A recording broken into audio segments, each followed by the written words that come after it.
I can fix it. Don't you get it? It's us. Ooh, but trust is so important, baby. And I can't make a move without it. So maybe that's why me and you went nowhere. Every time I think I'm winning, I lose. Every time I think I'm winning, I lose. Every time I think I'm winning, I lose. Damn, what is it to do? Yeah. Every time I think I'm winning, I lose. Every time I think I'm winning, I lose. Every time I think I'm winning, I lose. Damn, what is it to do? Yeah. Tell me, how long was this supposed to go on? Oh, I guess we were supposed to just keep on pretending. Oh, really? Oh, what's the point of doing it if you ain't gonna do it right? It's like hopping in the ring and you don't even wanna fight. Oh, whoa, whoa, whoa. I tried to see things your way, but I just ended up blind. So I guess this is the place where we separate. But at least we can both see that we tried. Oh, every time I think I'm winning, I lose. Every time I think I'm winning, I lose. Every time I think I'm winning, I lose. Damn, what is it to do? Yeah. Every time I think I'm winning, I lose. Every time I think I'm winning, I lose. Every time I think I'm winning, I lose. Damn, what is it to do? Yeah. Baby, what did I do? I'm so confused. How do we get in this predicament? School teaching 1 + 1 equals 2, but I thought that you plus me could equal 1. Baby, what did I do? I'm so confused. How do we get in this predicament? School teaching 1 + 1 equals 2, but I thought that you plus me could equal 1. Every time I think I'm winning, I lose. Every time I think I'm winning, I lose. Every time I think I'm winning, I lose. Damn, what is it to do? Yeah. Every time I think I'm winning, I lose. Every time I think I'm winning, I lose. Every time I think I'm winning, I lose. Damn, what is it to do? Yeah.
Hey. What's going on, everybody? You know, I told you I was getting my reps in just like everybody else, right? And so, right now,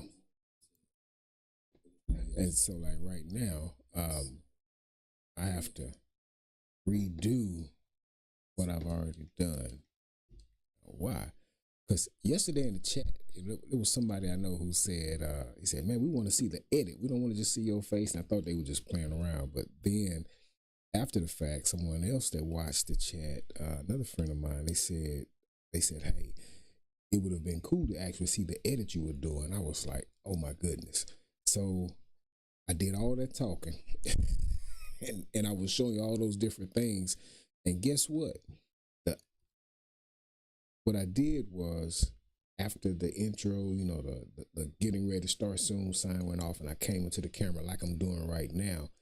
Instead of me switching the scene over to be able to show you the DaVinci Resolve software and me actually, just kind of doing a voiceover for the edit, but I'm doing it live, but, showing my small picture in picture over the actual DaVinci Resolve screen while we do the edit together. I never did switch it. I just started working. So I was kind of excited to go ahead and get to that part because we still got another part to go. So anyway, for those of you who watched, thank you for watching. Hopefully you'll be able to chime in again today and watch me do this edit.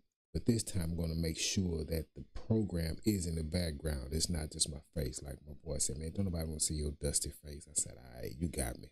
So I'm getting ready to go ahead and jump back into this edit. I'm just going to go ahead and do it again. I don't mind at all. Look, I was always told that one of the best ways you can learn how to do something or get better at doing something that you already know how to do is to teach somebody else. And so I've always had that as a passion of mine when it came to helping other people. It's just giving of myself. So we're getting ready to jump right in. Now I'm going to pay attention as I change the scene, but I want y'all to see.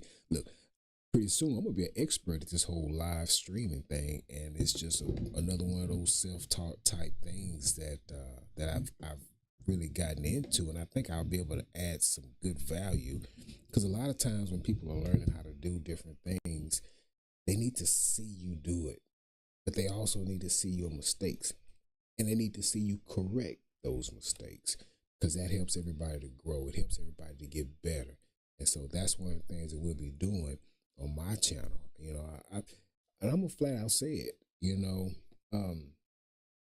audience, chances are, a YC Imaging or Peter McKinnon or, Tater Jet or a lot of these other big name guys, Parker Walbreck, Landon By the Way, you know, quite a few of those guys, they're not going to see my stuff but they're not looking for my stuff. Why? Because they already know how to do it.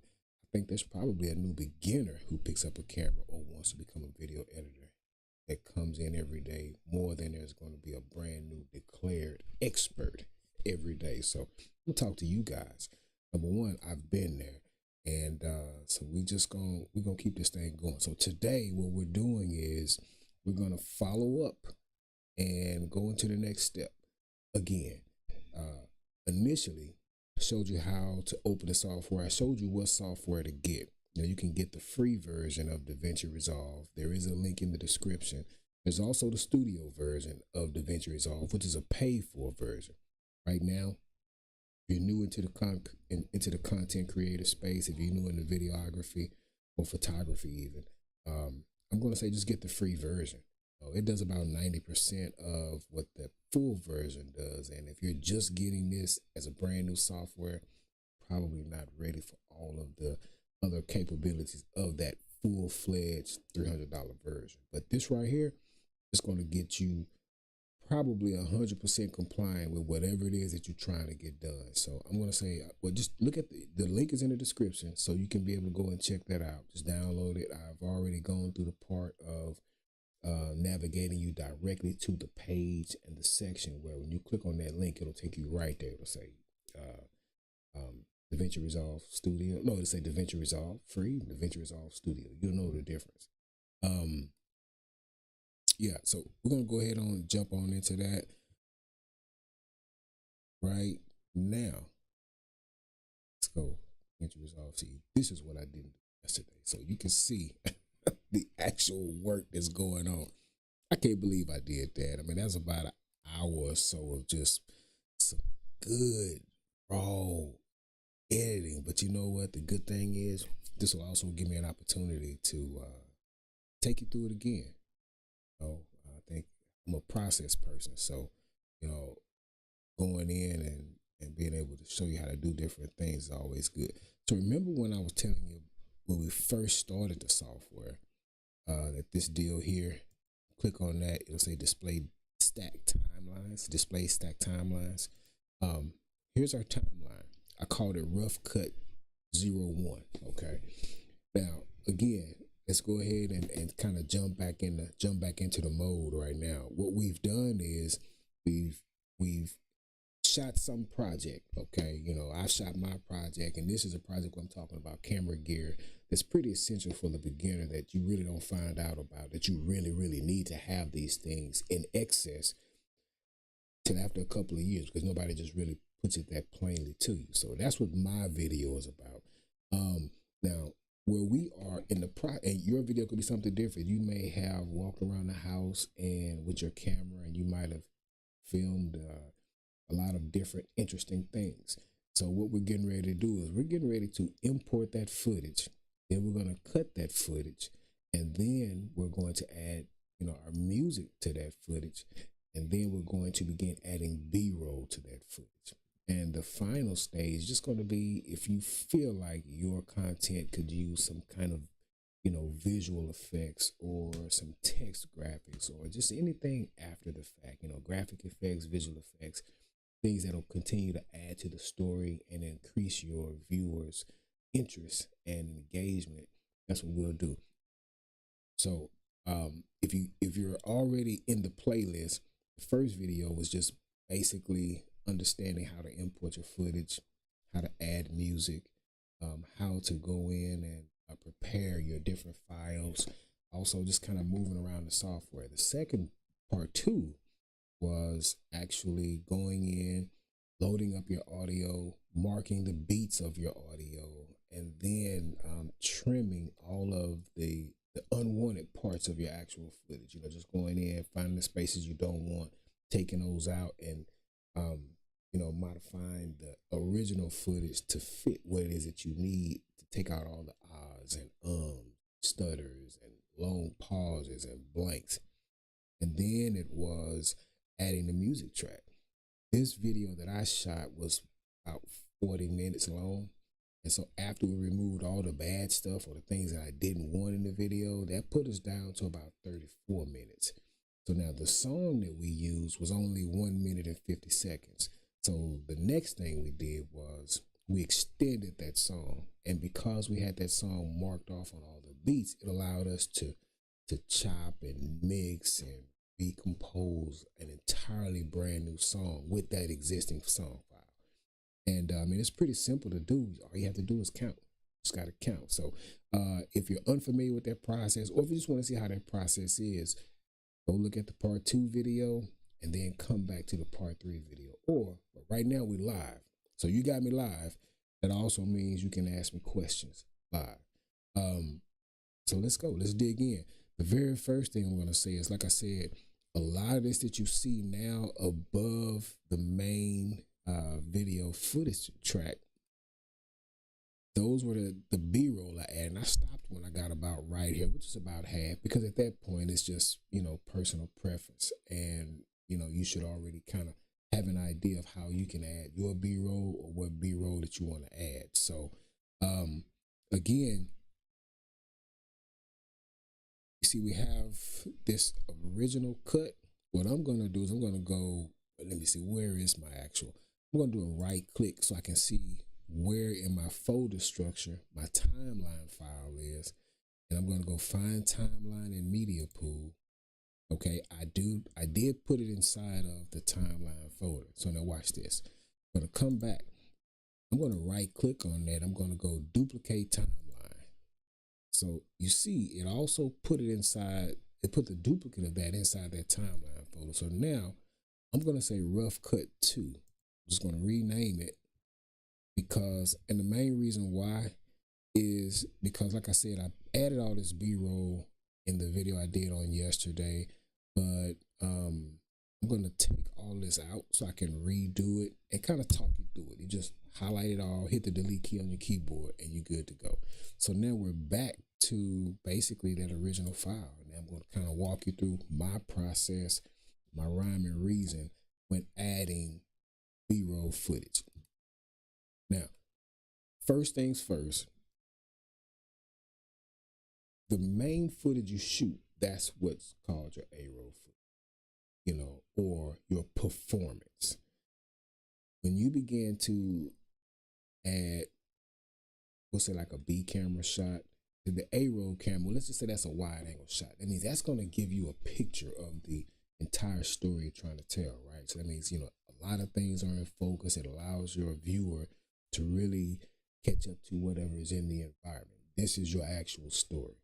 When you have B-roll, that's usually going to be a second camera, or it's going to be, we'll say like a close-up image of whatever your wide shot was in your A-roll, and it's always used to emphasize something. So like, for example, we'll use this as an example. We zoom in. Remember, zooming in, you can use your, hit the Option key, Alt if you're on a Mac, and use your middle wheel, your mouse middle wheel, and you can scroll in, scroll out. Just hold down that Alt or Option key and then use your mouse wheel to scroll in or out. So what I'm going to do is this. I'm going to say, this is just for example, we're going to create a fake B camera shot just by, we did this in part 2, I believe, but we're going to create a fake B camera shot. And we want that shot to be a zoomed in shot. So I'm going to say 1.5 for a zoom factor. Then I'm going to scale it, not scale, I'm going to bring it down so that way my composition still stays consistent, so it's not so jarring. All right. Now I'm going to hit the D just to disable it so I can pick a point where I want to add it in there, where I want it to cut into a wide shot to emphasize. Let's see. If you're just starting out in the game of filmmaking, photography, and content creation, you just happen to stumble on the best video that you'll probably ever see. Maybe not the best video, but this video is going to offer you a ton. Okay, so now that one doesn't really, well, you know what? Right there, just for the sake of example, I'm going to trim that down to that point, and I'm going to hit the D key, the D button on my keyboard to enable it again. And now let's rewatch. We'll go back to the home, which is the beginning. If you're just starting out in the game of filmmaking, photography, and content creation, you just happen to stumble on the best video that you'll probably ever see. Maybe not the best video, but this video is going to offer you a ton of added value. You see that? Now, so now, what does that mean to me? What that means to me is that I'm going to share some of the experience that and then that's where I'll probably start adding my B-roll in. Right there where I say I'm going to share some of my experiences. Then what I'm going to do is I'm going to pull something in that helps me to emphasize my experiences, which would be some footage or some images or maybe some text, something that right there at that point, you know, they'll be able to say, oh, okay. And the brain will kind of mesh all those things in, and your viewer on the other side will say, hey, he'll just feel like everything he's just seeing works. It's cohesive. It all gels in the same. So, let's see here. As a matter of fact, let me, here just real quick, I'm going to, need to grab something real quick for a couple of B-roll clips that I have. 1 minute.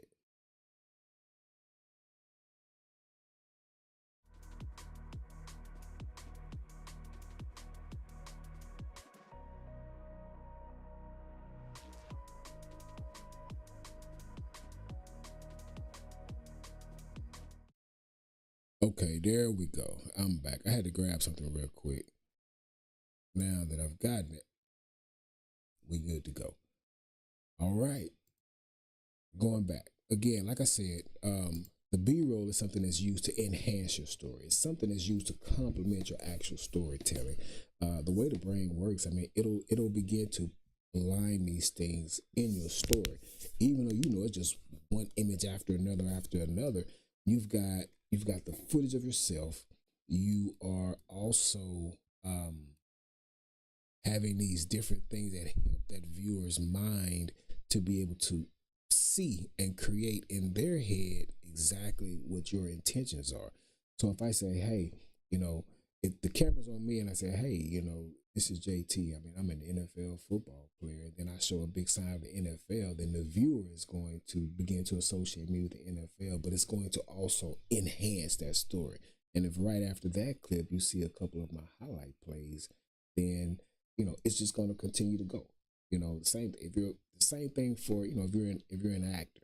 If we're saying, hey, my name is Terrell and I've starred in this film, that film, that film, instead of just taking my word for it, if I'm showing those things, you're going to use that same footage to associate me with it. So these are different ways that I don't care if you're shooting with a cell phone.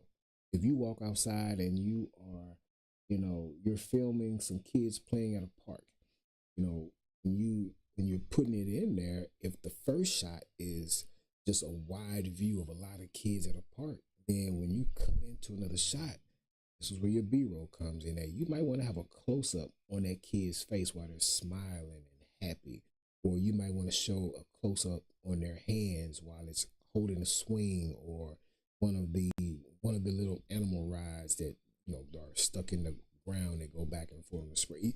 Whatever it is, B-roll is just it's adding footage that helps you to tell your story. If you're in a kitchen and you're showing a wide view of the cook cooking something, at some point you got to get close in on the hands and then be able to show those hands working, because those are going to enhance the story that you're trying to tell, and it's also going to continuously engage your viewer. So and that's kind of we'll do some things about shot sequencing. That'll be a little bit later. Right now we've got to get you okay with working around this editor. So, they often say that you shoot for the edit. That means in your mind, you have to begin to kind of plan things before you even actually start shooting. Most of the things you see on TV and in movies, they're taking either multiple shots of the same thing, but with different varying angles, or they have multiple cameras that are taking shots simultaneously to grab those individual angles and compositions so that you can be able to come back and compose your own shot. So right now I see everything is good. The audio levels look good. If the video is not doing what you think it should do, I've got another screen over here right now to help me to kind of keep up with the chat. So kind of a different time of the day really for me to be doing this, but again, what you can do visually in your storytelling is crazy. It's just something that you got to really begin to work on if you want to get into the whole content creation thing. Now, there's a lot of different styles of content creating, but it's always about what can you do and tell over to your viewer. Like right now, there are some things that I'm doing in this scene right here that help to make even my presentation a cohesive story. For example, you can immediately look at this and you can tell that it's not a nighttime shot. The color temperature that's in here, it definitely has some light color contrast in, but also, that light that is from the window, your brain tells you that's the light that's actually lighting my face. However, it's really not. You see what I'm saying? And so that's what we call motivating light. But now, again, I think that the light coming from the window is actually making me the brightest thing in the scene. And that's the way that it's supposed to be. But again, like I said, that's how you tell a story. There's no way that light that's behind my head is going to wrap all the way around my face. So, but we'll get into a lot of that because I love working with light and I love getting better with light. And so the way I know that I'll get better and better at it is to continue talking to you about it. And that's what we're going to do. So let's go ahead and get back into this edit. we're gonna do it. I'm gonna delete this out because that was just really for example's sake. Everything doesn't have to have B-roll. Honestly, everything doesn't have to have B-roll. There's a lot that you can do to enhance your storytelling when it comes to your edit. You can throw in text, you can throw in effects, you can even throw in color grade changes that can help you with the mood of your shot. And for some of you who just want to, you say, hey, we're going on vacation and I just want to be able to shoot some cool video clips and come back and look at them. Well, when you come back and you've got 100 individual video clips, you can either just come back and load them up into a program like DaVinci Resolve, all 100 of them, just drag them and drop them in there, and then get about 50 songs all in about 2.5 minutes. Just put them next to each other and export it out and just send it out to people. Or you can come in,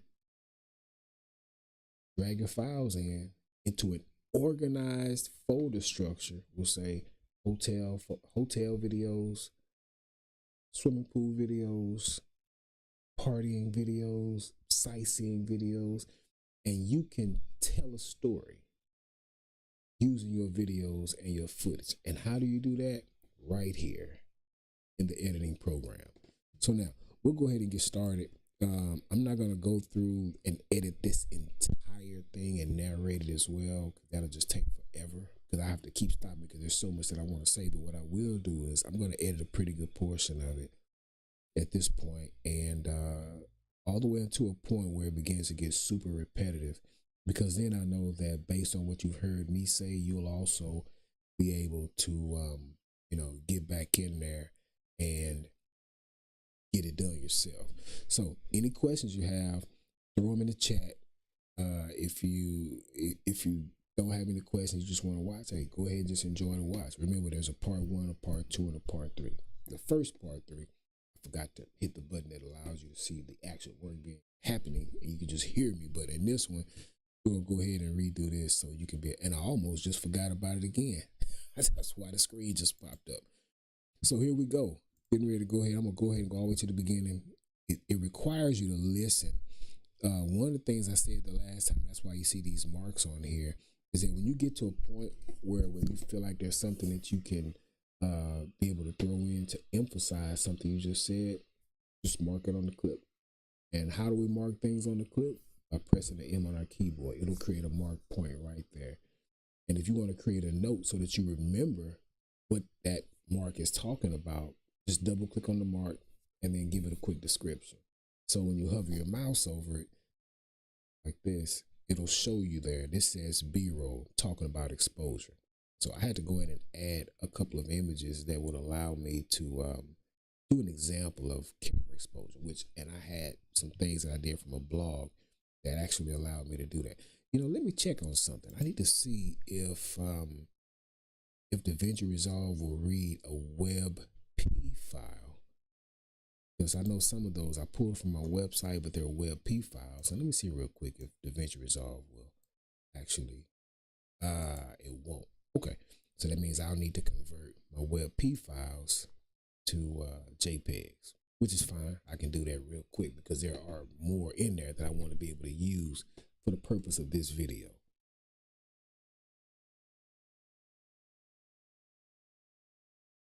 But for now, like I said, this right here is about exposure. This one is composition. This mark I created here was about light, shadow, light, shade, and shadow.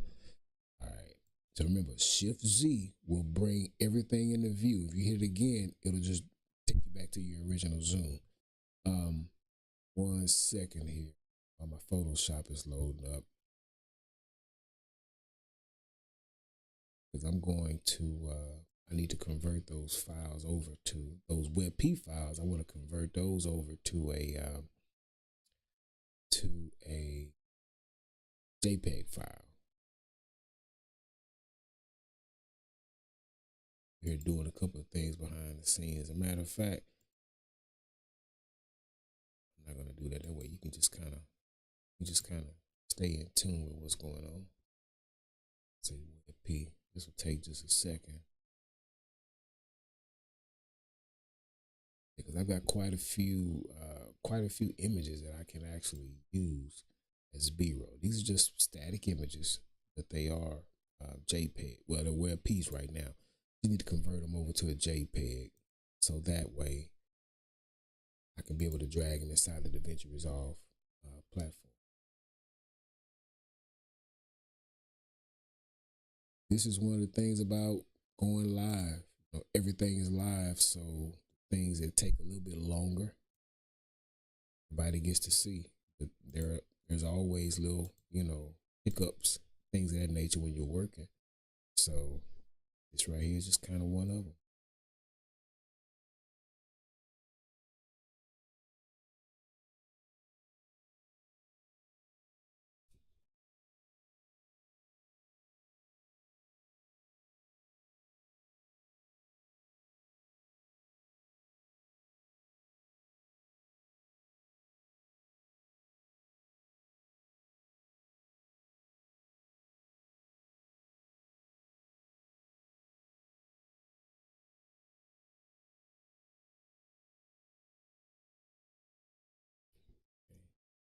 Here we go.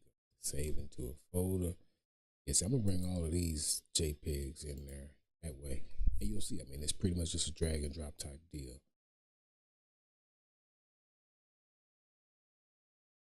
Doesn't take too long.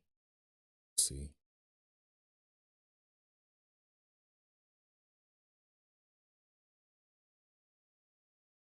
Yep. There you go. All right. Did a quick little batch convert. So now I'm gonna come back over here and see. I'm gonna create a new folder over here under B-roll. Then say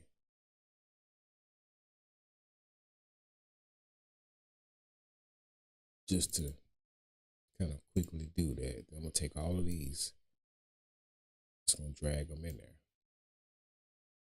So then you'll see. And again, like I said, these are just things that I believe will kind of help the story as I talk about different things. And that's that. All right. So now let's go. And for the purpose of illustration, like you see these markers up here, I'm going to, I'm going to change my marking to a yellow marker. My yellow marker is going to basically stand for B-roll marks. I just made that rule. Okay, let's go. If you're just starting out in the game of filmmaking, so right there would be and I'm gonna tell you, adding B-roll can be tedious. Another benefit that you can use doing your editing is to cover up mistakes. Any bad shots that you just don't want to be shown, use B-roll places. You can use B-roll to cover up maybe an instance where you weren't all the way in focus. You can take your B-roll clip and overlay that particular deal, so that way that out of focus shot isn't seen. And it also can cover up, blotches and blemishes just in your story. But it's mainly to enhance the story, but you can also use it in that way as well. So right now, I just started talking. I think to quickly grab the viewer's attention, I'm going to insert a B-roll shot right there. So what was I saying again? It says, if you're just starting out in the game of filmmaking, right there. So what I'm going to say is, I'm going to grab something that's kind of,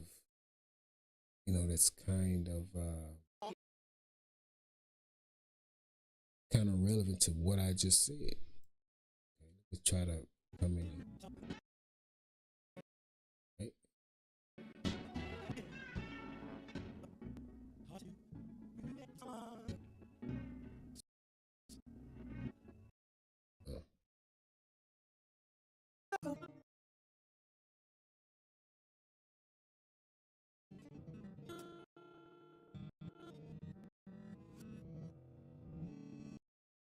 Okay, I'm gonna hit I on my keyboard. I hit O. right here as an intro and outro. And I'm just going to click on, once I do that, I'm going to hover over the video only and not the audio only. And I'm not going to just drag it from here, but I am going to hover over that, bring that down. We've got a place where we're marking right there. Now, just in case I want to go through different markers, I'm going to double click on that, and then I'm going to type in B-roll filmmaking. Okay, so now let's see. Let's just kind of go through and see how it looks. If you're just starting out in the game of filmmaking, photography, and content creation, you just happen to stumble on a bit. All right, now, I just said 3 different things. So again, like I said, doing B-roll can end up becoming kind of tedious. And sometimes you may make a decision even after you've added all this B-roll to say, I don't want to put B-roll there. However you feel like it'll help your story, that's how you use your B-roll. So I'm going to see if I can do a couple of other things. Because I say filmmaking, photography, and content creation. So I need to grab a photography photo. No problem. No problem, Sway. We got it. Come over here real quick.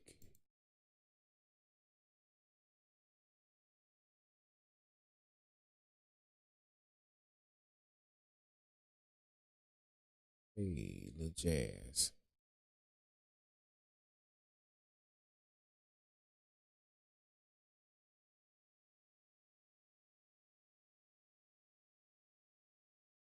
Okay, there we go.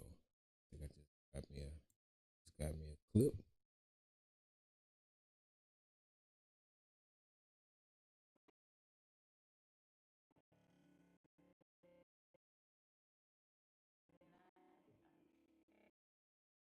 Okay, I'm gonna bring that in. Cut that right in there. Let's see. If you're just starting out in the game of filmmaking, photography, and content photography, I'm gonna put that about right there. Then we're gonna slow it down. Slow it down by 40%. I know it's shot at 60 frames a second. We'll right click, we'll change clip speed 40. All right. It'll also allow me to give it a little more breathing room as well. Just zooming in using the same way we've already said. All right, now let's check it out. We're gonna do one more in there as part of that intro. If you're just starting out in the game of filmmaking, photography, and content creation, you just have. Okay, so now done that, I'm gonna trim this bottom, the bottom of the first B-roll clip I did to line up with that. I think I need to hit this closer when it says filmmaking. Starting out in the game of film. Right there. Okay. Filmmaking, photography. Now, bring that there while he's still saying photography. Like I said, this is probably one of the tedious parts of it, but hey, this is helping you to tell your story. So don't get lazy on this part. If you feel like, hey, I'm tired of doing it, shut it down, walk away, come back again later. But don't get lazy on it, and definitely don't, not finish it. Okay. If you're just starting out in the game of filmmaking, photography, and content creation, got one for content creation.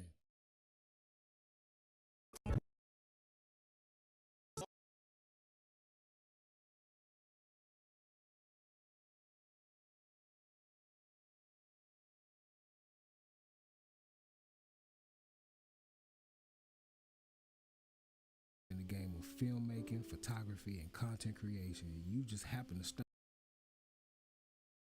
on the photography and content creation. You just have. Okay.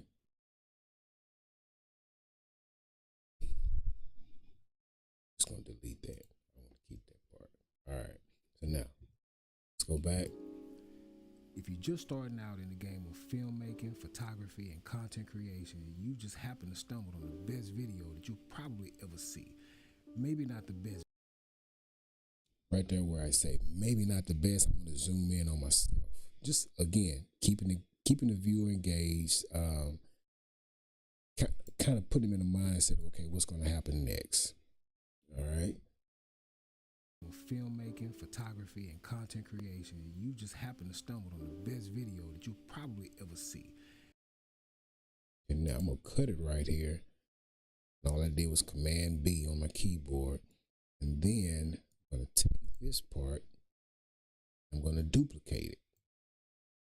Why am I gonna duplicate it? Because I'm just gonna increase the scale. I'm not gonna delete that the original. I'm just gonna duplicate that, and I'm gonna increase the scale to 1.5.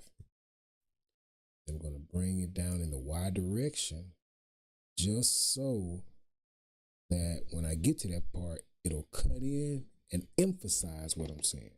All right, that's why I picked that point. If you're just starting out in the game of filmmaking, photography, and content creation, you just happen to stumble on the best video that you probably ever see. Maybe not the best video, but this video is going to offer you a ton. Okay, so right there, I see we're getting ready to get to a point of, actually, you know what? Flow is very important. Flow is very important. You don't want to sacrifice the flow of your video for anything. Doing things like 4 beats happening, you want to have a pretty good reason why you're doing it, because it's kind of like dancing off beat. You know what I'm saying? So there's a mental vibe that happens there. Filmmaking, photography, and content creation, you just happen to stumble on the best video that you probably ever see. Maybe not the best video, but this video is going to offer you a ton of added. Okay, right there where that beat kicks in, that's where I want to stop. Otherwise, I'll have to make it go down a little further, and I don't want them to get bored with just that, because it's not really talking about a whole lot. It's just kind of introducing the video. Let's see. If you're just starting out in the game of filmmaking, photography, and content creation, you just happen to stumble on the best video that you probably ever see. Maybe not the best video, but this video is going to offer you a ton of added value. Okay, so we say it's going to offer you a ton. I think maybe right there where it says ton, I think that's where I need to add something else. So,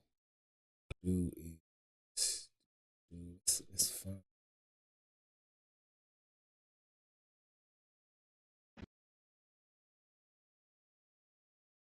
Let's grab something else real.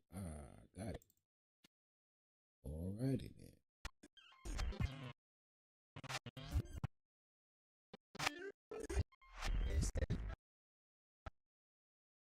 Boom.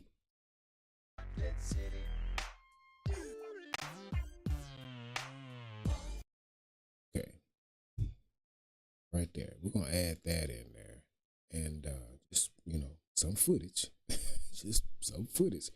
So let's see what we need. Right where it says a ton, that's why I think I want to add that in. Filmmaking, photography, and content creation, you just happen to stumble on the best video that you probably ever see.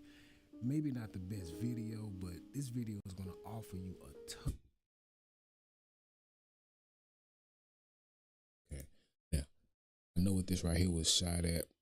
So I'm going to, I don't want to slow it down to full slow motion, but I do want to bring it down, we'll say 60%. It's fine. And then we'll kind of figure out where we want to stop at. But now when it stops, what I'm going to also do is I'm going to bring it back at that same zoom factor. That way, kind of stair-stepped up. I don't want to just jump off the top and hit the ground. We'll kind of stair-step our way back down. So, and that's something that I do. Let's see here. Let's see. Maybe not the best video, but this video is going to offer you a ton of added. Okay. Beat is off. Probably ever see. Maybe not the best video, but this video is going to offer you a ton. Boop. Right there. Okay. So that means it needs to hit right there. All right. Got both of them lined it up. Just like that. It's not gonna go forever, so let's ever see. Maybe not the best video, but this video is gonna offer you a ton of added value. Now, what does that mean to me? Right there. That's good enough. So what I'm getting ready to do is I'm gonna use this right here kind of as a reference, right? Just gonna drag that back over. We already know we're gonna cut this right here when that video track comes in. So I'm gonna cut that right there. Then when I get here on this beat, I'm gonna cut that there. I'm gonna make this one pick up again right there. And then it's gonna enter in over here on the bottom back at the wide shot. So it's gonna go from a wide shot to a close-up to B-roll to a close-up and then back down to my wide. And I need to go in here and adjust the scale. You see how there's area that is around that video? What I need to do is I need to zoom that in because I want that to fill the screen. So I have the video selected. I'm going to just start zooming in right there. And then I'm going to work on that composition.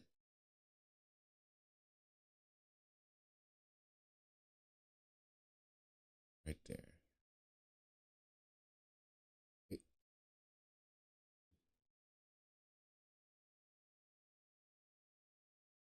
Okay, here we go. Let's see. You probably ever see. Maybe not the best video, but this video is going to offer you a ton of added value. Now, what does that mean to me? What that means to me is that I'm going to share some of the experience that I've gotten here over the last few years. The first part. And so even right there where I say some of the experience that I've gotten over the last 5 years, I could probably just start putting like a collection of B-roll clips in there. But watch this. We're only at 24 seconds. We've got 35 minutes of video. So do I think I have 35 minutes of, I'm going to say, since it's 35 minutes of video, man, do I have, about 15% of that in B-roll I could use? It's really going to depend on if it helps my story or not. If that makes any sense. It's like, because every time you don't need to do that, but we're going to be talking about, in this particular video, we're going to be talking about gear. We're talking about essential gear. We're talking about the kind of gear that, when someone starts in this particular game that you really, really need, but nobody tells you you need it. And you really find out what you need when it's time for you to have it, but you don't have it. And so that's what this video is all about. I know early on, man, when I got in, I wanted to have the camera that had the super duper autofocus and, could shoot 60 frames a second. It's like nobody said, hey, man, good autofocus is cool and all. It ain't gonna make you the best filmmaker. And 60 frames a second is cool and all. You'll be able to have some slow motion. But something that's even more important is you need to have a 10-bit camera. Because if you don't, then you're not going to be able to capture full detailed images. You'll be missing detail in your shadows. You'll be missing detail in your highlights. And when they say detail, what they're talking about is literally the things that you can see in the shadows. Like if you're walking on the ground and you see a tree and that tree is casting a shadow on the ground, that shadow is never solid black. There's definitely a lot of opacity in it. So whatever the texture is underneath that shadow, you should be able to see. It's the same way with a camera, except cameras are not all made equal. And so some cameras, you can actually see some of that, whatever that is, beneath the shadow. And then in some, it's just black. Same thing for highlights, like what you can see when there's bright lights outside, your natural eyes. You want to try to probably get about as close as you can. The problem comes in where those cameras are really, really, really expensive. So you've got to begin to find that middle ground of how can I get the best of both worlds and not have to take out a mortgage to do it. So that's what this video is about. It's also about, because I can share that information with you because of the things that I've run into. So now, the main thing of this video is that I'm doing, that we're actually editing, is we're talking about those things that you need for any time you're shooting, but never gets mentioned because everybody's trying to sell you a brand new camera or trying to sell you the biggest, fanciest name brand light because they get commission. I mean, it's a business. I get it. It's pay for play. So I don't knock it at all. As a matter of fact, you'll see different parts of my mediums that have links in the description. But some of those, they're just links for information. So now here we go. Let's look at what we got right now. If you're just starting out in the game of filmmaking, photography, and content creation, you just happen to stumble on the best video that you'll probably ever see. Maybe not the best video, but this video is going to offer you a ton of added value. Now, what does that mean to me? What that means to me is that I'm going to share some of the experience that... Okay. So now this would be a good place for me to be able to put, because I'm talking about myself, this would be a pretty good place for me to begin putting up some different things that are part of my own works.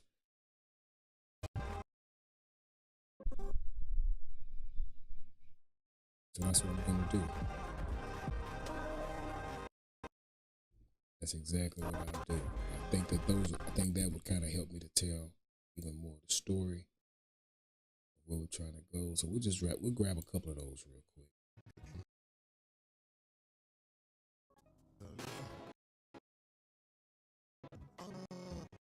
A lot of these is just going to be short, and all I'm doing is just hitting I for input and O for output, and then I'm dragging just the video only. That way, we've just got some of the the videos that we want.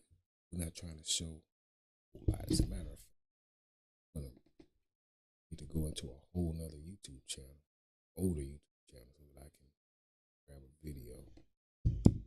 Actually, I'll do that. I'll do that later. Seems like there was a place that I actually had. Just 1 second. Let me grab a couple more. I want to make sure that these different B-roll clips are actually relative to what it is that I am doing.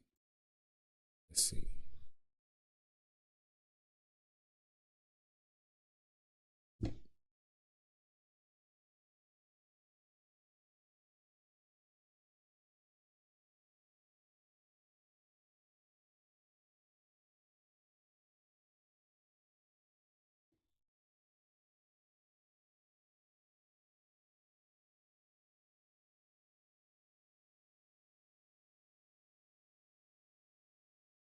All right.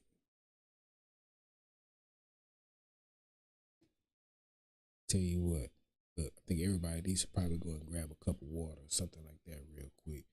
I'm going to be right back. I'm going to grab a couple more of these B-roll shots from some older projects. I can drag them over to the folder. You won't be able to see that on here, but I'm going to go and get those so we can really make the B-roll section of this part of our video stand out before we jump over into gear. And you'll see just how much B-roll really will add to the value of your projects.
Okay, guys, I'm back. I'm back. I had to go back and go grab a few clips to throw in here in our B-roll section. Let me go. JT. A lot of these are pretty old too. But again, I think that being able to show this content is just going to help tell the story. So that's where we are. Now, let me make sure I got DaVinci in the background. Okay, so you can see me, I can see you. Let's go. Let's get it. All right.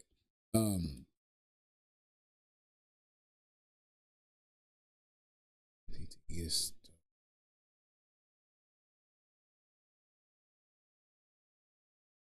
There we go. All right, there we go. Going back again, said we've gotten to this point where in my words I actually mentioned, like some of my projects. So let's kind of go back and see what we got to add in here for B-roll. If you're just starting out in the game of filmmaking, photography, and content creation, you just happen to stumble on the best video that you probably ever see. Maybe not the best video, but this video is going to offer you a ton of added value.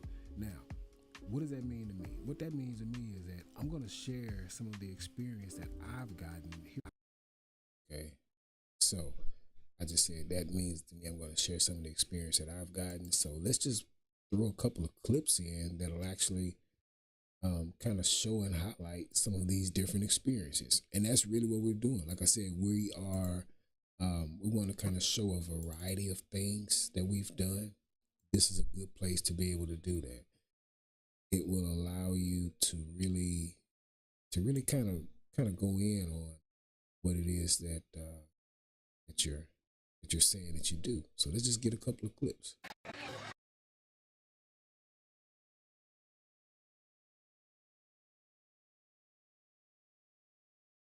Just gonna get a couple of clips.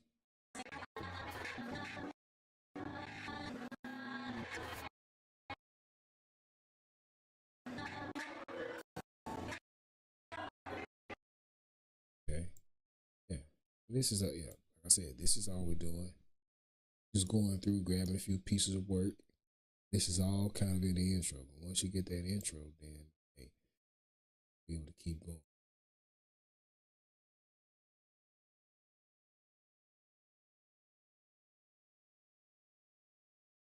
All right.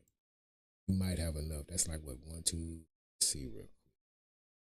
Just want enough to be able to help us tell a story. Video, but this video is going to offer you a ton of added value. Now, what does that mean to me? What that means to me is that I'm going to share some of the experience that I've gotten here over the last. Okay, that's not lined up, so that means to me some of the experience that I've gotten here over the last. All right, we probably want to make them all right about the same amount of time or whatever. So that way it'll continue to flow.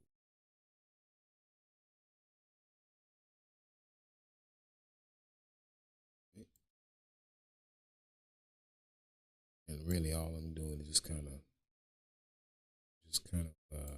trimming them up so that they're all kind of equal. Then by the time I go into the next statement, I'm going to say, hopefully we have enough in here. If not, we'll add a couple more. It's really kind of all I'm doing. We've got 1, 2, 3, 4. Now let's see where we at the end of that fourth one. I'm going to share some of the experience that I've gotten here over the last few years. The first part of that is don't go out and buy a fancy brand new camera. Okay. Ooh, you know what would be nice to do? Okay, I won't. I mean, we can put up a picture of a nice fancy camera, but I think that right there, you know what? Yeah. Instead of me dragging on my mouse, I'm just gonna go option 1, 2. So option and using the mouse. I mean the down arrow key. All right. So let's see where we at. Part of that is don't go out and buy a fancy brand new camera. It's just not gonna serve you well right now because you don't know enough to be able to get out there and actually. Okay. Now this was one I was doing last night. Just kind of show Very in the shot. Take that out. Just extend this back. That was something I did last night where I cut that particular section out, and then I increased the scale, the zoom factor, but it was just an example, because as you can see, there's no reason to emphasize anything at that particular point. I buy a fancy brand new camera. It's just not going to serve you well right now because you don't know enough to be able to get out there and actually use the camera. What I'm going to say is begin to work on things like exposure, okay, here we go. Enough to be able to get out there and actually use the camera. What I'm going to say is begin to work on things like exposure. Okay, so I just added a mark right there. So that way I can come here. I'm going to say exposure. All right, now come over here. Let's see. It's my exposure graph. I'm gonna drag this over here. In fact, I think I might just see a couple of things in here about exposure. If I can find one. Find another one.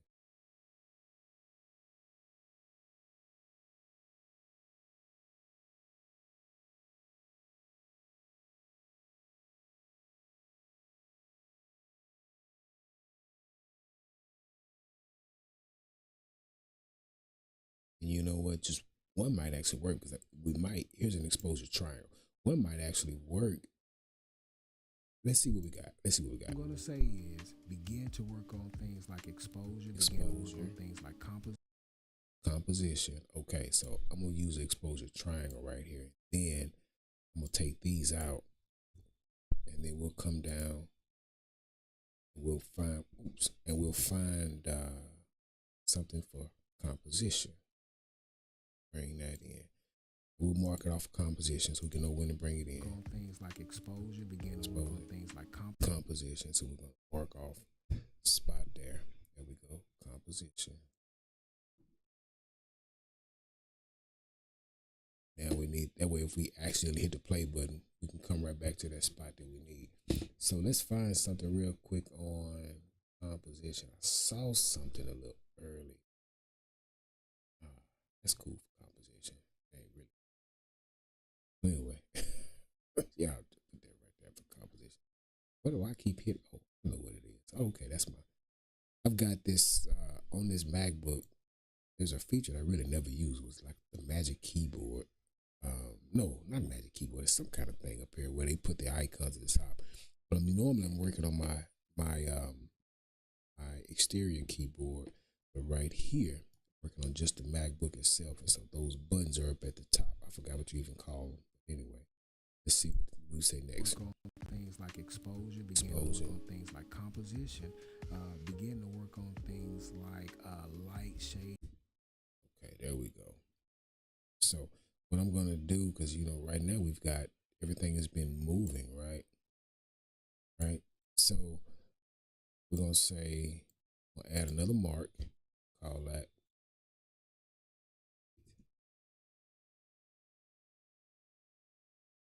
Shadow.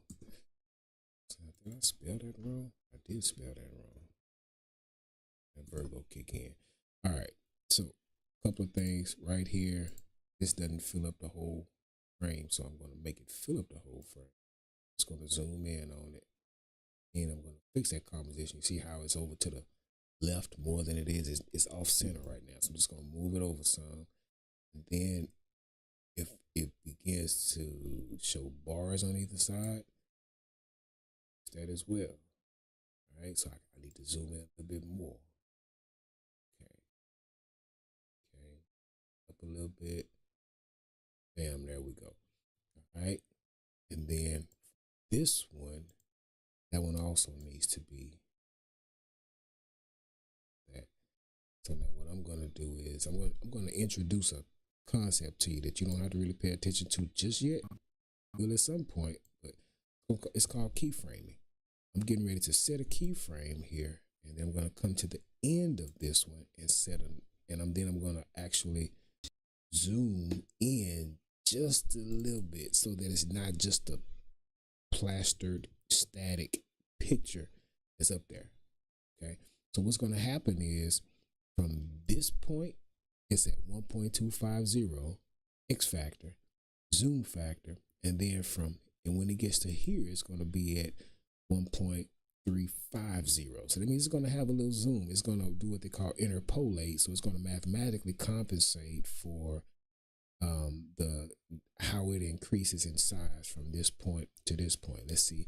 That might be too fast because it is kind of short. Let's see. Things like exposure, begin to work on things like composition, begin to work on things like light, shade, shadow. So we need to move that over and say light, shade, shadow. Let's get the exact point. Begin to work on things like composition, begin to work on things like light, shade. There we go. It's right there in front of that marker. That way the timing of it will be a lot better. So let me trim off right about that much. Oop, there we go. Now, so let's see if we can get a quick little B-roll clip for light, shade, and shadow, or just something that really kind of shows, something cinematic is what I'll say.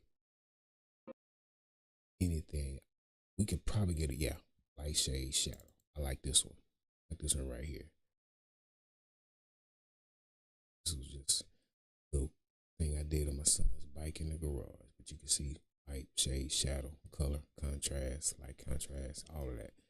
Let's see where we're going. Light, shade, shadow. Begin to understand those things because make that a quick begin to work on things like light, shade, shadow. Begin to understand those things because things like light, shade, shadow. Begin to understand those things. Then I have bam, come back in there. Let's make sure that we are snapped all the way over so we don't have any black spots that pop up because of a gap. So now let's go back out. So we're almost at a minute.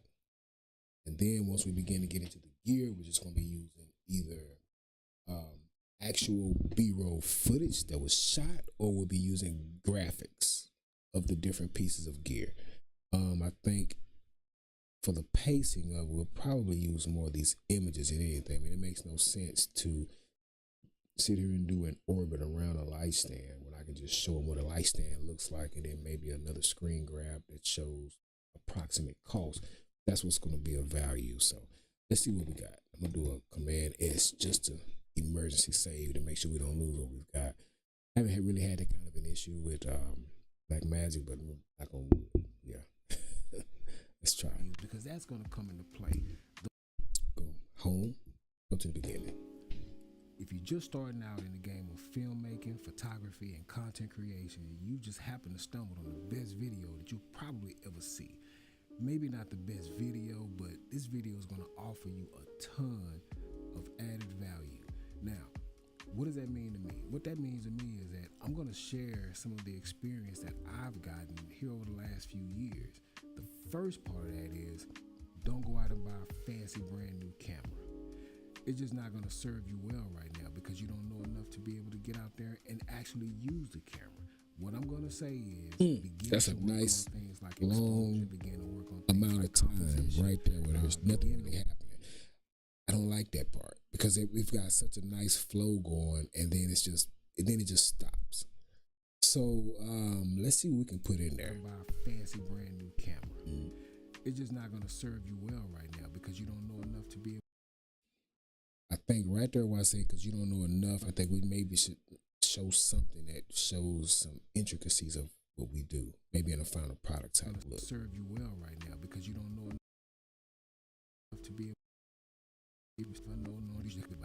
Remember, J is rewind, L is forward, K is pause, space bar is stop or play. Right now because you don't know. It's just not going to serve you well right now because you don't know. I think I'm going to put a mark right there. And then we're going to find a couple of clips that we can use. I think I'll probably show some stuff from way back in the day myself because you really don't know a lot back then. I think some of these I just kind of survived by the hair on my chin. Shooting live events, cutting my teeth on those live events. And had a great time learning. So let's see, we got Right there. Maybe we okay right there on beat, and we'll throw another one in there before.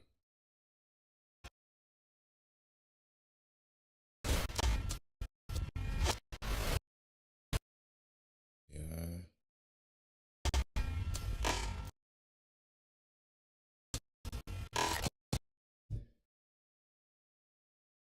Okay. Drag. Like I say, just something else to help to tell our story, to kind of let people really be able to see. I mean, there are levels to this. You know, that right there was 3 years prior to this right here. So it will look a little different. Matter of fact, I'm gonna do that. Wherever that starts at on the other side, because that's where I want to go into. Since she got that white shirt on, we'll go right into my next deal. All right. So now we don't really have a lot of dead space, which is what I just saw that I don't like for this particular video, which also means this is about to be a pretty heavily loaded B-roll deal. So we're gonna figure it out though. And again, I said it's gonna take a while to do that. So we're gonna get to a point where we stop. I think going into 1 minute of this, for a lot of you, you may not even have that much, especially when it comes to B-roll. But you'll be able to have some different ways you can do, and you'll be able to get the concept of how we actually add B-roll. You don't want to just add randomness as your B-roll. You want to add things that are going to help your story.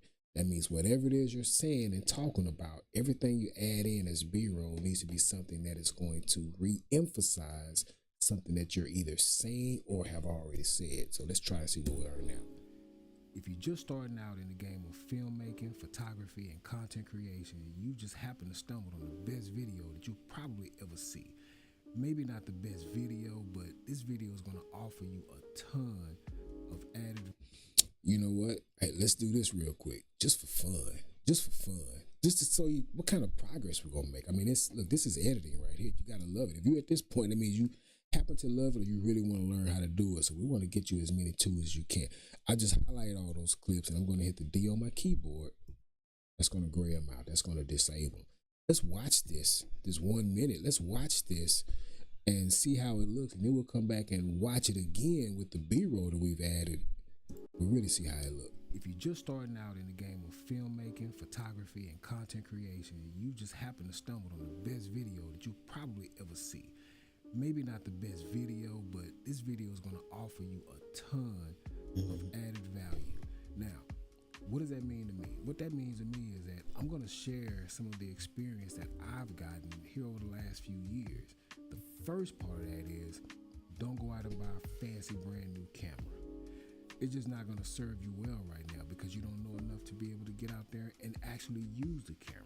What I'm going to say is begin to work on things like exposure, begin to work on things like composition, begin to work on things like light, shade, shadow. Begin to understand those things because that's going to come into play.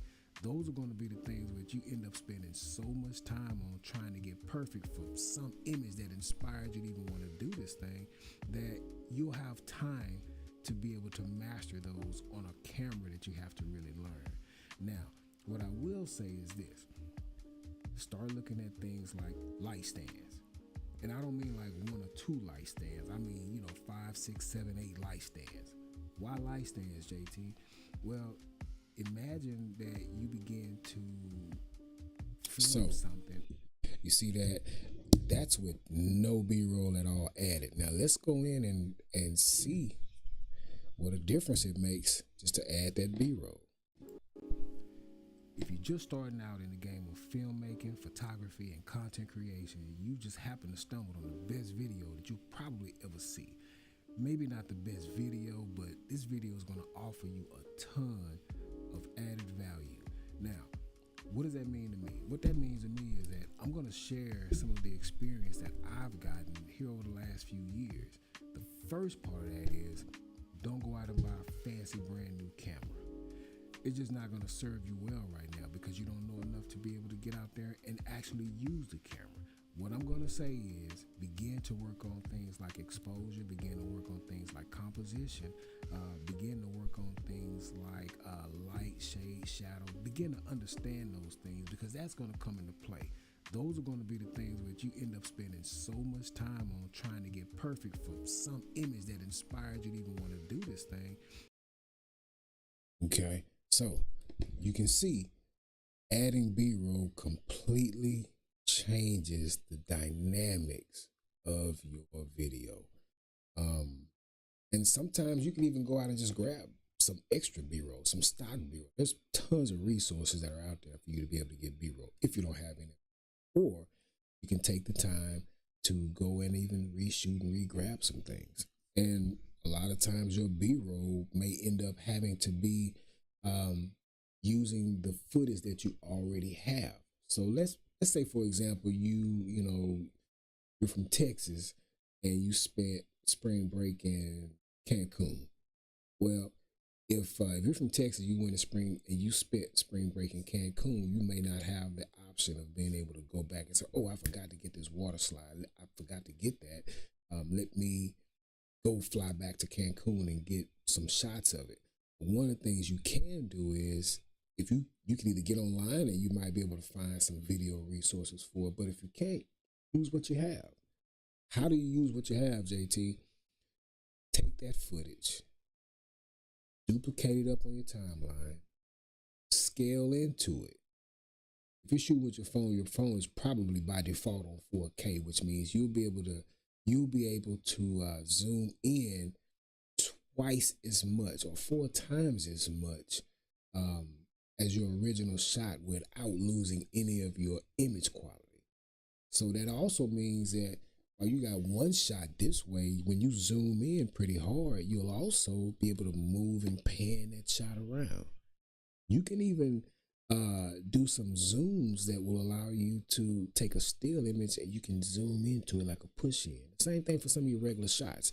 And you can animate that and just use your keyframes like I did on that other image, and you can be able to make it look as if the shot actually has motion. These are things that will allow you to vary a shot. So there's different ways to be able to create B-roll. Right now, we're using the way of either, because we only have one clip, like what I'm talking about now, we're varying our shot by either zooming in for a close-up, or we're adding still images, or we're adding relevant video clips to match up with whatever it is we want to emphasize that I'm actually verbally saying in the video. So that's pretty much what you do. That's what you do. That's how you put together your B-roll. So what I'll do is I'm going to go through now, and there are a couple of pieces of gear, and I don't have the entire track marked off and labeled off for where the different pieces of gear are yet. That's normally part of my process. As I'm watching, I'm going through and I'm marking where I'm going to put B-roll at, where I'm going to put B-roll at, until I decide I'm not going to put it there. So that's pretty much part of my process. But for now, what it is that I wanted to show you how to do was basically to go ahead and go through and put your B-roll in. So use this comment section. If you have a question, use your comment section. If you have a suggestion, use the comment section. Drop something in there. Let me know that you hear it. Also, iPad just said 10% battery life. Just put something in there. Let me know. Hey, this is a question I have. Yada yada yada. And if the live is over with and you haven't been able to ask your question, then hit me up on social media. And it's JCurtisMedia on pretty much everywhere. And so you can always DM me, say, hey, I watched your live. I have a question about this. How do you do X, X, X, X, X? The next step after this, again, like I said, this is kind of a redo from the other one because I didn't have the DaVinci Resolve screen up. Oops, now I'm kind of paranoid, but I had to go back in and make sure it was up. But yeah, go ahead and drop a comment in there and let me know. Let me see something.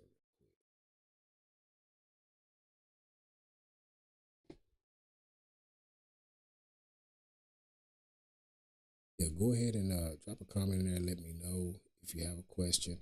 I'm gonna do a couple more of these just to kind of show you how you can vary a shot, you know.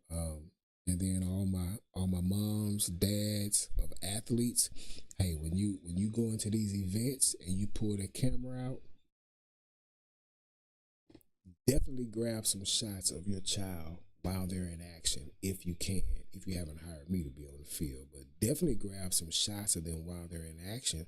And then during a timeout or when they're not on the field, grab some shots of something else that doesn't have them in there, but ties them to that location, ties into that event. That's B-roll. You know, that's how you make your shots dynamic. That's how you make your films dynamic. And, you know, I know from somebody on my end of it, if you're not actually at that event, you can see here, it makes it very, very difficult for you to actually be able to recreate and recap what actually happened if you weren't actually. And so using these different tools will give you the knowledge that you need in order to really make your content stand out, you know, and not just look like somebody with a phone standing crooked, such and such and such and such. You know, that's just kind of where we are.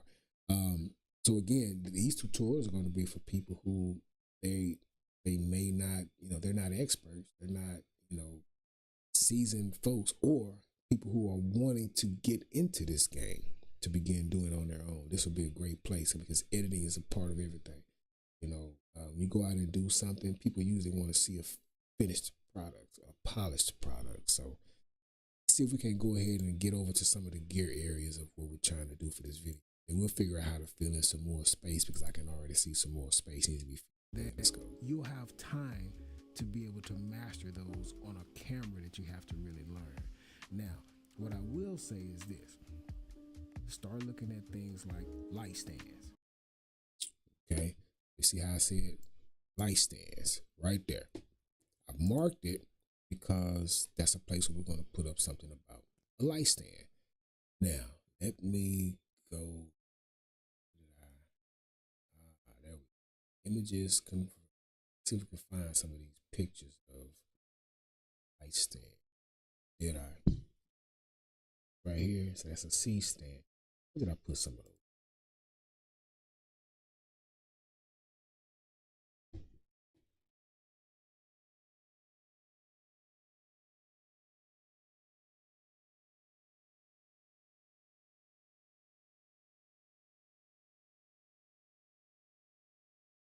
I just brought over quite a few images, ones that I had converted over. What did I do with them? So say, what did I do with them? Let's see, well, I know one place I can go to find them. There we go. All right.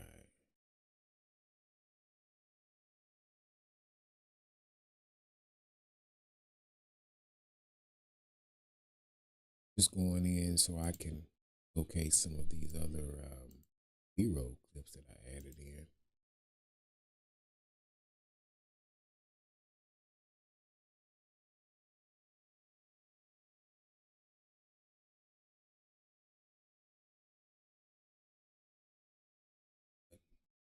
Actually, I think I know what I did do. I think I did not do another clip of it. So you got a light stand. Let's do this. Grip heads, C stands. Here we go. I'm gonna put this C stand right here. Grab a quick light stand. Second. You know what? Matter of fact, get some light stand photos. Let's see. I know where they at. I know where they at. Save them over to the desktop.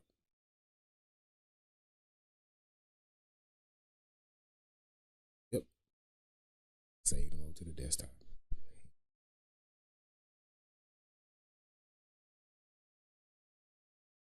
Okay.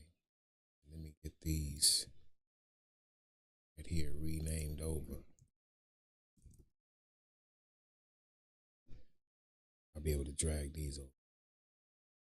We talk about the C stands also. The C stand, I mean, that's a heavy duty light stand.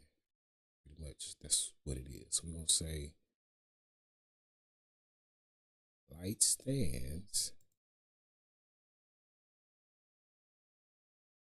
I did have them in there. I did, but incorporate these over here too anyway, just in case. All right. Okay.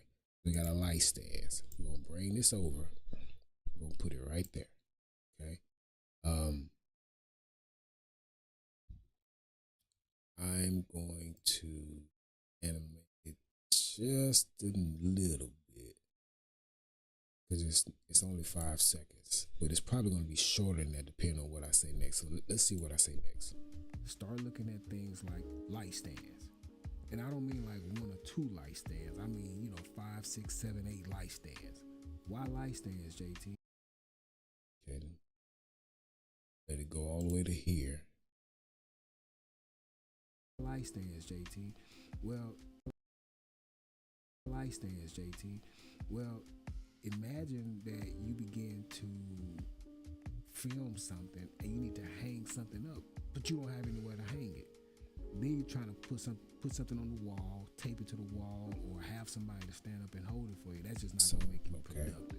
So what I'm probably gonna do for my edit is I'm probably going to go and look at a lot of my behind the scenes footage where I actually had someone recording what was happening behind the scenes, and I'll probably go ahead and get some screen grabs of them, just so you can be able to kind of see. I mean, like I've got a setup right here where I'm using this 1, 3, 4. Got 4 different light stands in action right now. Just can't really have enough of those because you have to do too many things. I mean, this key light that's right here, you can't just put it there. It needs to be on the stand. There's a ceiling bounce light that I have that's just kind of over there to help with the overall ambient tone for the background and make sure everything is not in pitch black. That has to be on the stand. I have a sheet of diffusion cloth that's in front of that key light. The light stand on each end for that. You can be able to use your clamps to make sure that that light that's coming in is not super hard or doesn't match with the quality of the light that's coming from out of that window. So yeah, you need stands, period. I can have the fanciest of cameras, but if I didn't have any stands in here to be able to put things down, then it would be pointless. So, and you can even see here, this right here is one that here's a pair, 9-foot light stands, heavy duty, $67. Yeah, you might not want to do it because you might want to play with a camera, but hey, again, you can't make that thing do exactly what it needs to do, then it's pointless. Pointless. So, all right, let's go ahead and keep on lining it up. But I'm gonna probably put some things in here. 5, 6, 7, 8. I'd like to put some things in here. Why light stands, JT? Well, imagine that. I think I'm gonna cut this right now, and then I'm gonna duplicate up. Remember, that's Option and drag. That's how you duplicate. And I'm gonna make that 1.5 zoom factor. This is just to kind of vary a shot. We can always come back and throw some actual other type footage in there, but we'll see kind of how long we need to have it in there. What I will say is this: start looking at things like light stands, and I don't mean like 1 or 2 light stands. I mean 5, 6, 7, 8 light stands. Why light stands, JT? Well, imagine that you begin to film. Yep, I hit that deal at the top. Why light stands, JT? Well, imagine that you begin to film light stands, JT. Well, imagine. I want to hit right when I say imagine. I mean 5, 6, 7, 8 light stands. Why light stands, JT? Well,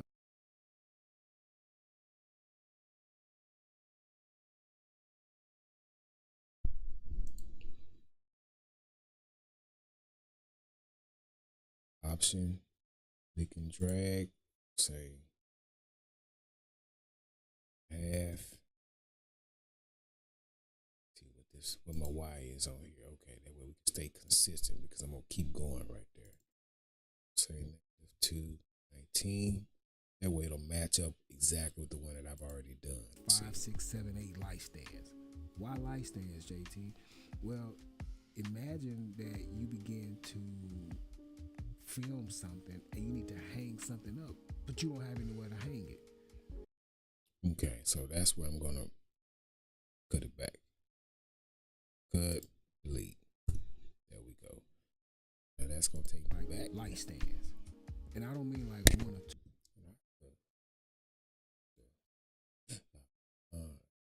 That's right. Did a keyframe. So I need to just that bad boy. Do my trying to figure out how come I was still seeing that over there. Right? Yeah. Then we get in 0.09.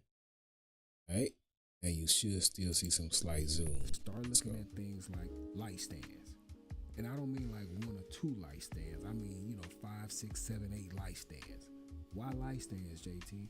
Well, imagine that you begin to film something and you need to hang something up, but you don't have anywhere to hang it. Then you're trying to put something on the wall, tape it to the wall, or have somebody to stand up and hold it for you. That's just not gonna make you productive. So I'm gonna tell you, you need light stands. Okay, right there we say. So I'm gonna tell you, you need light stands. Mark. You need diffusion. Fusion. You need black material. Black material. They can be flags. They can be black sheets. It can be black felt. It can be blackout curtains. But you need some black material. Why do you need black material? That's going to help you to be able. Okay. So you see how those marks came? Every time I said what you need, I put a mark there. So now that shows you the pacing and the duration of the next few pieces of B-roll. So let's see what we say right here. We say light stand. So I'm going to grab a whole different light stand. There we go. Yeah, we're going to get there. We're about to get there. So you need light stands. You need diffusion. Okay, so now I'm going to come here, trim this up, say diffusion.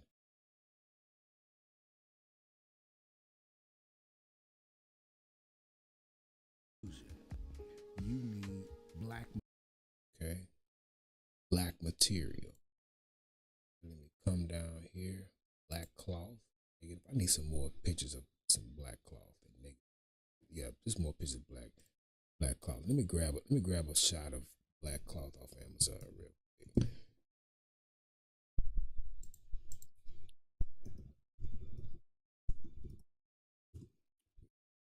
I rock with the 100% blackout curtains. Great value.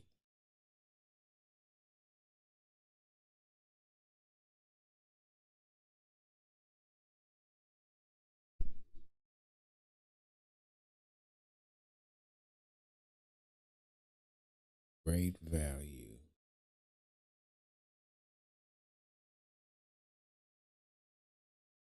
Say,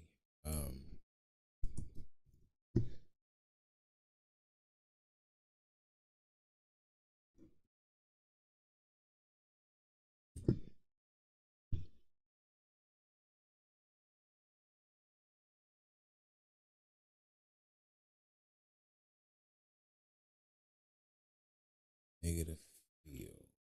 We just want to grab a few pieces of imagery here. That's all. You can grab some of this right here off of Amazon. You're probably gonna get it anyway. Smart about it. So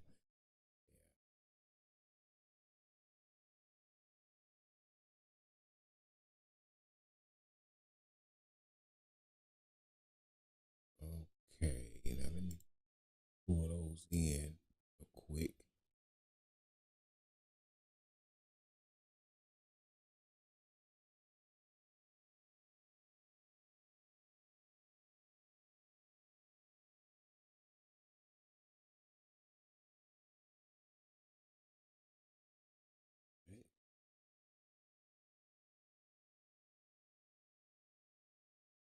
got it. All right, so now, because I mentioned black material and black flags a couple of times, so now drag this very first one in, and we'll see when we need to paste it out. Tell you need light stands. Light You need stands. diffusion. You need black material. Okay. I think we're going to use this one instead. Yeah, we're going to use that one instead. And also, one thing that I know is that this is not covering the entire screen in the X direction, so we're just going to scale that up. Sure we. All right. And then we've got Light stands. You need diffusion. okay, got our diffusion. You need black material. Okay, now zoom in on that. You need some different images, but that'll They can be get flags, the picture. They can be. We'll pull this over. He would say they can be flags. I'm just gonna bring flags on in. Scrim frame kit. Now be flags. Let's see.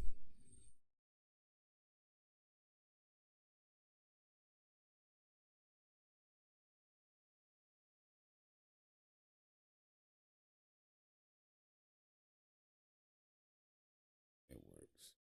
You would normally take the scale off or something like that, but for the purpose of this, it works. Okay, let's see. Okay, you need light stands. You need diffusion. You need black material. They can be flags. They can be black sheets. It can be black felt. It can be blackout curtains, but you need some black material. Why do you need black material? That's going to help you to be able. Okay, now right here, I'm gonna put a marker right there. So we got some shots that where we're able to really kind of show how we're able to aggressively and with control, be able to control our shadows and exposure. Some pretty decent looking work examples that we've done. So I'm gonna mark right there so I can know where to start at, but let's see. Able to control. That's going to be able to help you to add more shadow. That's Okay. Go to a section right there. That's exactly what we're doing. There's a clip of wow. Yeah, right here.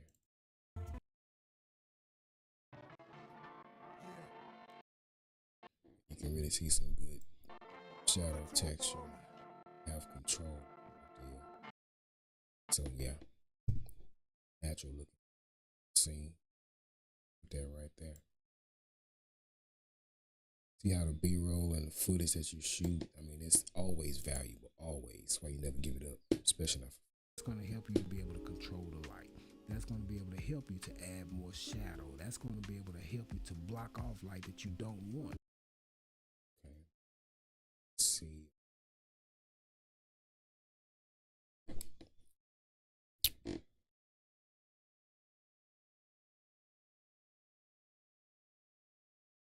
Yep. Some blackout curtains are right there. All of that.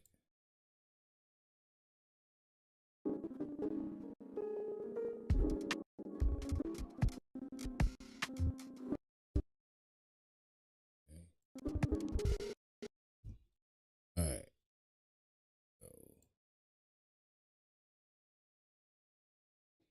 So, let's see what it Black says. material. That's going to help you to be able to control the light. That's going to be able to help you to add more shadow. That's going to be able to help you to block off light that you don't want. Okay. There. Now, come back That's up going to in. help you to be able to control the light. That's going to be able to help you to add more shadow. That's going to be able to help you to block off light that you don't want. See, a lot of these different images that you see that get you motivated and hyped to want to recreate, you've got to be able to go in and control these different environments. And so one of the ways you can do that is by using diffusion and flags. flags can begin to get expensive because they come with other things, but black sheets and blackout curtains aren't very expensive. But even if you have that, you've got to have stands to put them up on. So now that brings me to my third thing. What do you need in order to be able to use these stands, this diffusion, and these black flags? You need clamps. All right. Need clamps. Sure do. Can't get along without them. All right. Clamps we're going to show that we need right now. Bingo. There we go. Need clamps. Let's see what we first said. Flags. You need clamps. The flags are not going to stay up by them black flags. You need clamps. All right. That's what we're marking right there. And that's where we're going to put our clamps at. Bam. There go clamps.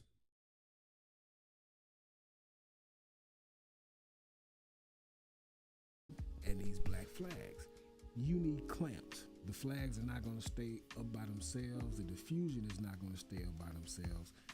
You need clamps.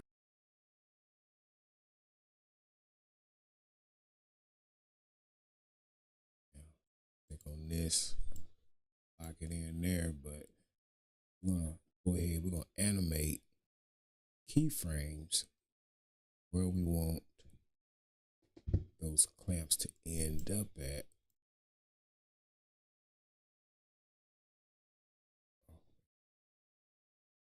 Gotta go back and lock in my aspect ratio for the zoom. All right.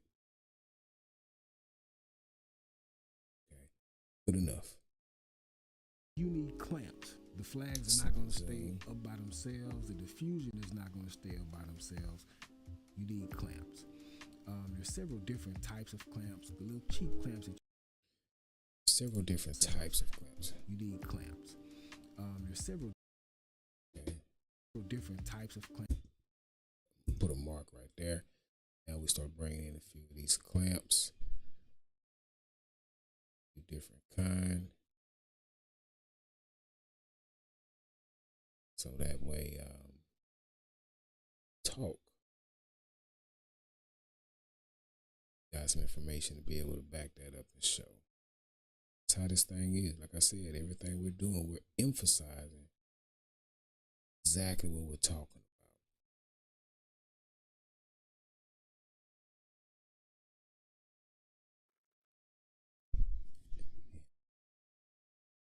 about. Got a couple of pieces of B-roll footage that I shot for some of these clamps. You can use in there. Bring them in, slow them down. Some nice B-roll. 50%. We're gonna get through these clamps, and then we're gonna get ready to start wrapping it up. I've got several different things in this video that I'm going to be referencing and then adding B-roll too. So your project, you'll have things that you can begin now to think about that you need to add to your video. You're gonna say, hey, grab this DaVinci Resolve program, I'm gonna get all my footage, and I'm gonna start making me some video edits. Let's see. Clamps, the little cheap clamps that you can get on Amazon. There's several different types of clamps. The little cheap clamps that you can get on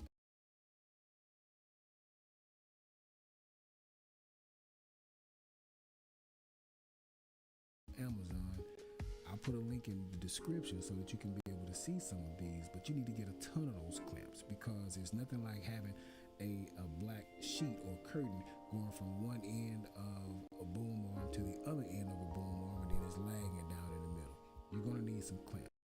The clamps are going to allow you to be able to move around. It's going to allow you to, you're going to need some clamps. The clamps are Okay.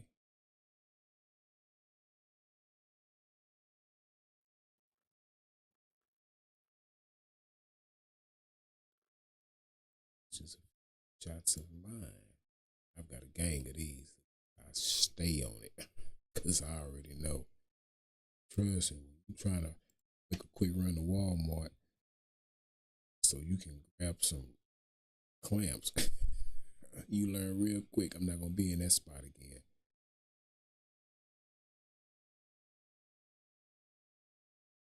You're going to need some clamps.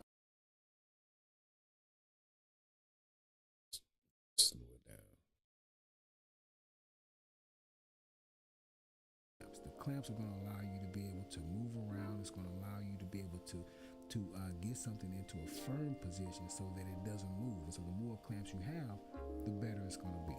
So you need diffusion. Diffusion is what you use in order to be able to change. So you need diffusion. Okay, there we go. Take that out. Then we'll come down to diffusion. Different kinds of diffusion. That one again. It's okay to use your B-roll again. I mean, as long, again, if it's emphasizing, that's going to help your viewer. So we good.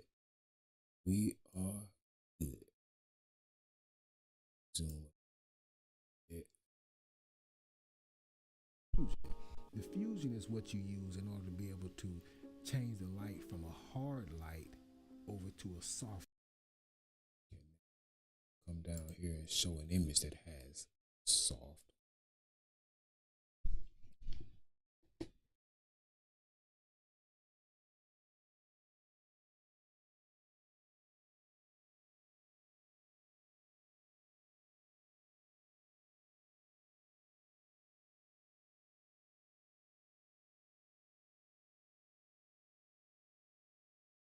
We're going to show when it shows hard light first. Then we'll show when it shows soft light.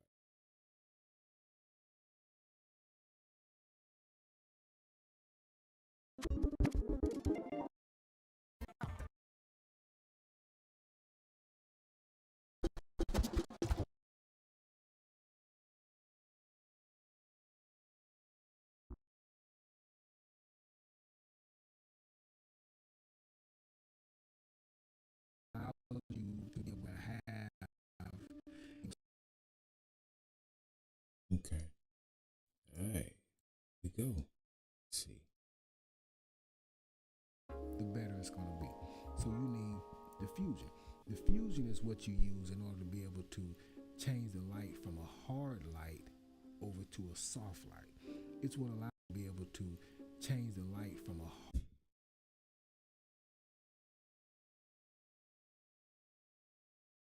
hard light over to a soft. Okay. What we doing? Soft light. It's what allows you to be able to have, split toning where there's going to be shadow and light on one side. Come back over. Another one.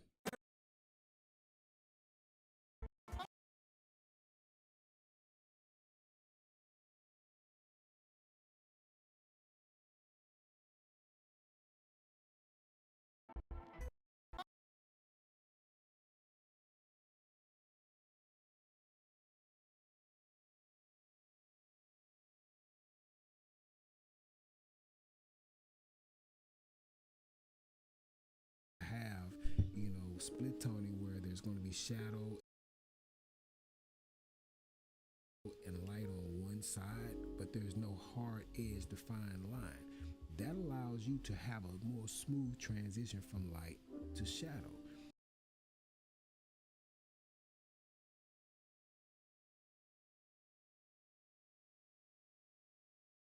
Smooth transition from light to shadow. That's what diffusion is going to be. And then the more diffusion you have, the softer you can actually make that light. And it's going to all be personal preference, but if you have a client that says, man, that light looks really hard and bright, hey, you throw up some diffusion and you're good to go.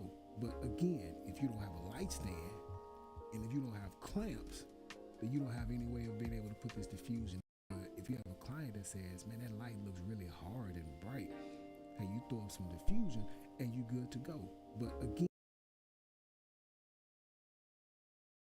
Okay. Cut that. Duplicate it because now I'm going to do a zoom to emphasize what I'm saying. if you don't have a light stand and if you don't have clamps,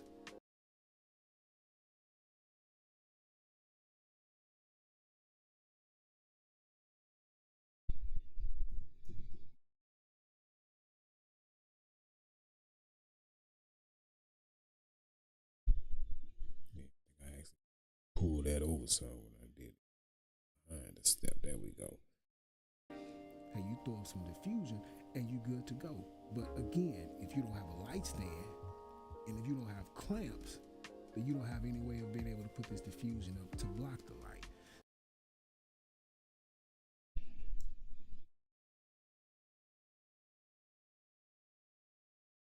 So now, couple months, be able to use it. If you have a client that says, man, that light looks really hard and bright, hey, you throw up some diffusion and you good to go. But again, if you don't have a light stand and if you don't have clamps,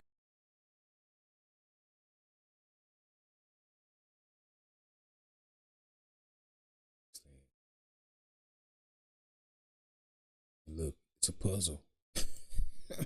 It's a puzzle. You know, I mean, that's what it is. It's a puzzle. Like puzzles or you don't. We all like it. That's why we're here, right? What told me, he said, man, you need to check your chat.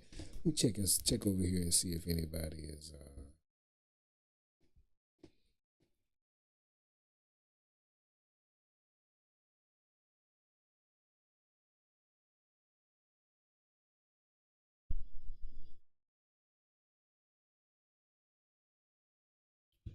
check and see if we have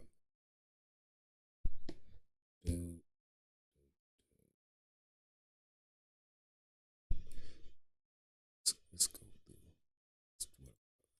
this one. Good to go. Let's see.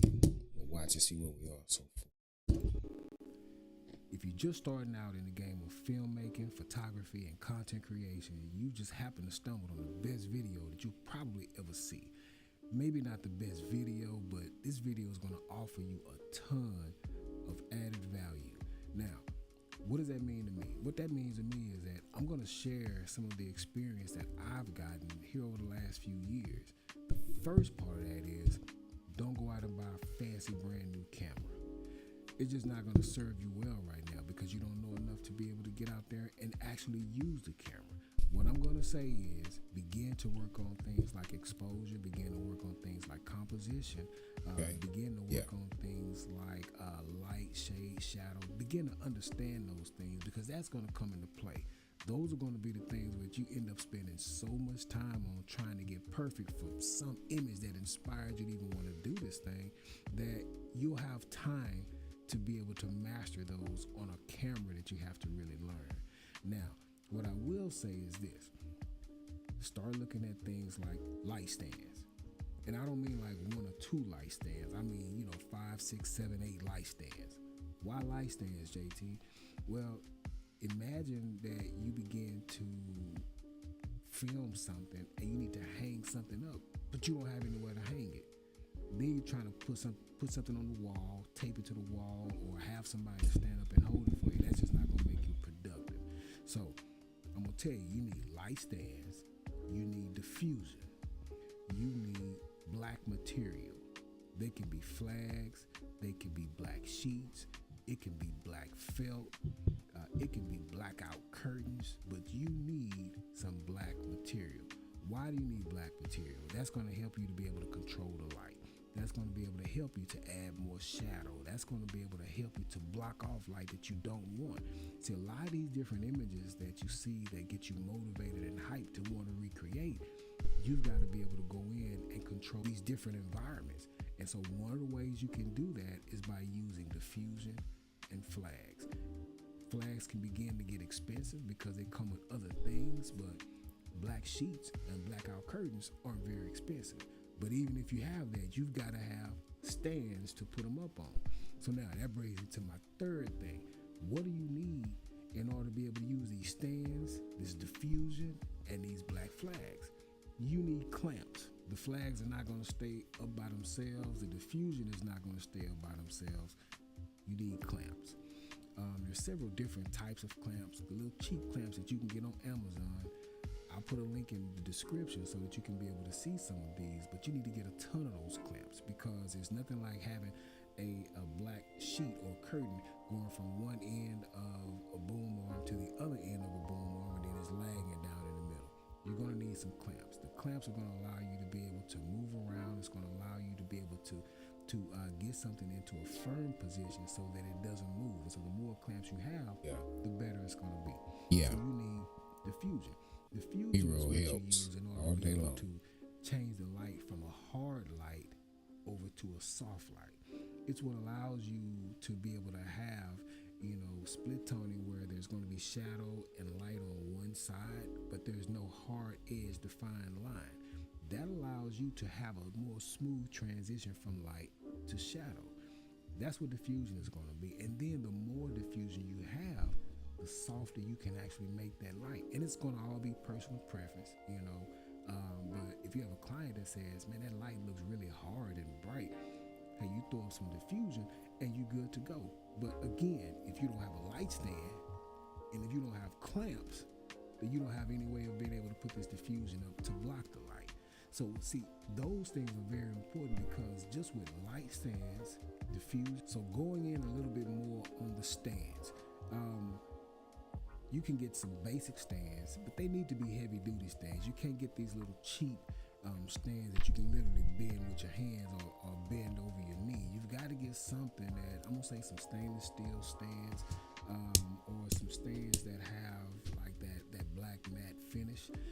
They need to be strong enough to be able to support using a boom arm where you can put a knuckle on it, where you can be able to have arm extensions. Because if you're trying to add some diffusion, but you don't want to get your stand in frame because it's so close, you gotta have something that will extend that diffusion out, or extend that black material, or extend that black flag out. And so you need to be able to have something like that where you can be able to move around, you can put a light in front of it and be able to make some adjustments. And so I'll have some links in the description that will show you some of these, and you're probably seeing some of them pop up on the screen now. But those are some different attachments that you need for your light stands. You can. Okay, there we go, guys. We've got light stands, C stands, clamps, diffusion, black flags, bounce materials. Yeah, and then I don't really go into the whole camera. I just kind of talk about the absolute basics of what you really need to consider when looking at a camera. And the main reason why, because for the most part, you can make the camera do anything. I'm shooting this live right now on an older model 8-bit camera. You're not getting the best image quality. You're not getting the absolute most detail. It shoots in 4K, but it only shoots in 4K at 24 seconds. Guess what? For the purpose of what I'm doing right now, this works. Simple. Battery life is amazing.